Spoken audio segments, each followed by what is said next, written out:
안녕하세요. 엑셀런뮤직의 단수입니다. 오늘은 발성의 원리 5가지로 딱 정리해드릴게요. 첫 번째 요소는 호흡이에요. 호흡은 들숨 그리고 날숨 이 2가지가 있죠. 우리가 숨을 쉴 때는 갈비뼈가 움직이고 횡격막이 내려가는 상태가 돼요. 근데 우리가 흔히 얘기하는 복식호흡이라는 거는 이 횡격막을 잘 쓰는 상태를 복식호흡이라고 하거든요. 횡격막이 아래로 내려가면 폐가 처지면서 기압 차이로 공기가 들어가게 돼요. 그때 횡격막이 내려가면서 장기들이 눌리게 돼요. 결과적으로 배가 나오게 되겠죠. 그때 이 상태를 그래서 복식호흡이라고 얘기를 하는데 실제적으로는 뭐 배를 내미는 그런 호흡이라기보다는 느낌적으로는 오히려 윗배가 앞으로 나오고 아랫배가 좀 당겨지는 느낌이 들 수 있어요. 여기까지는 들숨인데 우리가 내쉬는 호흡도 굉장히 중요해요. 그러니까 숨을 들이마실 때 갈비뼈가 늘어나고 횡격막이 아래로 내려갔었죠. 근데 이 상태를 우리가 내쉴 때도 갈비뼈가 늘어난 상태, 횡격막이 아래로 내려간 상태를 유지를 해주는 거예요. 몸을 쥐어짜는 게 아니고 몸을 오히려 펼쳐주면서 숨을 쉬어야 되는데 이 상태가 중요한 이유는 호흡이 하고 세지면 나중에 고음에서 굉장히 불리해져요.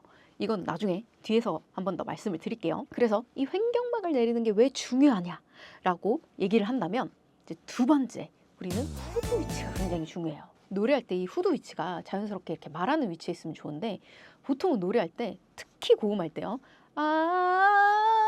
이렇게 후두가 딸려 올라가면서 목이 쪼이는 소리가 날 수 있어요. 그 목에 힘이 많이 들어가는 거죠.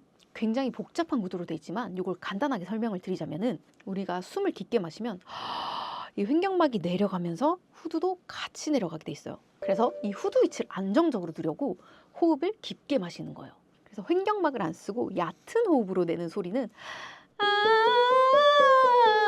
이런 소리가 나고, 호흡을 깊게 마시고 횡격막을 쓰는 소리는 이런 소리가 나게 돼요. 그래서 이 후두 위치를 안정적으로 만들려면 이 들숨이 굉장히 중요하죠. 앞에 말한 호흡이나 후두 위치는 우리가 그냥 숨을 쉬는 거지 이거를 노래를 한 건 아니잖아요. 호흡과 후두 위치는 소리를 내기 위한 준비 단계일 뿐이고 이제 본격적으로 성대를 사용해서 우리가 소리를 내볼 거예요. 그래서 우리가 성구라는 걸 알아야 되는데, 성구라는 건 저음, 중음, 고음 이렇게 3가지 파트로 나뉘게 되는데요. 이 소리의 구간을 문제없이 잘 왔다 갔다 하는 걸 성구 전환이라고 해요. 각 성구에서 저음일 때는 흉성, 중음일 때는 중성, 고음일 때는 두성 이렇게 3가지의 성대 모양이 달라지게 되는데, 성대는 저음일 때는 천천히 진동을 하면서 아래, 중간, 위가 붙는 상태가 돼요. 근데 음이 올라가면서 성대가 길어지고 진동이 빨라지면서 전체를 붙이면 너무 힘드니까 성대 아랫면을 떼버리고 중간, 위쪽만 붙이는 상태가 돼요. 그리고 음이 더 올라가면 성대가 더 길어지고 진동이 더 빨라지면서 성대 중간까지 떼버리고 성대 위쪽만 붙이는 상태가 돼요. 그래서 성대 전체를 붙이는 상태를 흉성, 성대를 반만 붙인 상태를 중성, 성대 위쪽만 붙인 상태를 두성이라고 얘기를 해요. 근데 보통 사람들은 흉성의 패턴만 가지고 있을 확률이 높거든요. 왜냐면 우리가 호흡을 하게 되면 아래에서 위로 호흡이 올라오잖아요. 그러니까 당연히 성대 아래쪽이 먼저 붙는 구조가 돼요.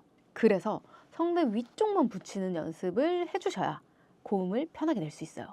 그래서 여기서 고음만 내면 끝이 아니죠.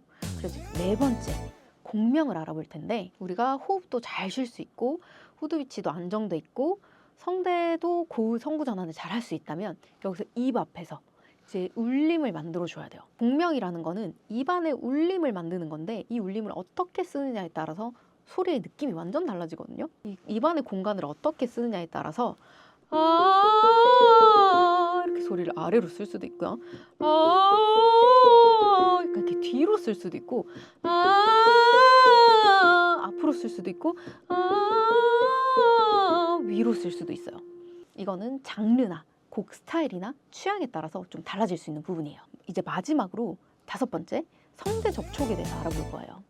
성대는 이렇게 V자처럼 생겼는데 이 성대 뒤쪽에 있는 근육을 꽉 잡으면 이렇게 강한 소리가 낼 수 있고 약하게도 낼 수 있어요. 그래서 성대 접촉이 강하면 소리가 강하고 호흡이 적게 들려요. 그러니까 이런 소리가 나게 되고, 반대로 성대 접촉이 약하면 소리도 약하고 호흡이 많게 들려요. 그러니까 이런 소리가 되겠죠. 그래서 이 5가지 요소들을 노래에 접목할 수 있으면 우리는 표현이 훨씬 더 자유로워질 수 있어요. 여기까지 궁금하시거나 질문사항이 있으시면 댓글로 남겨주세요. 오케이!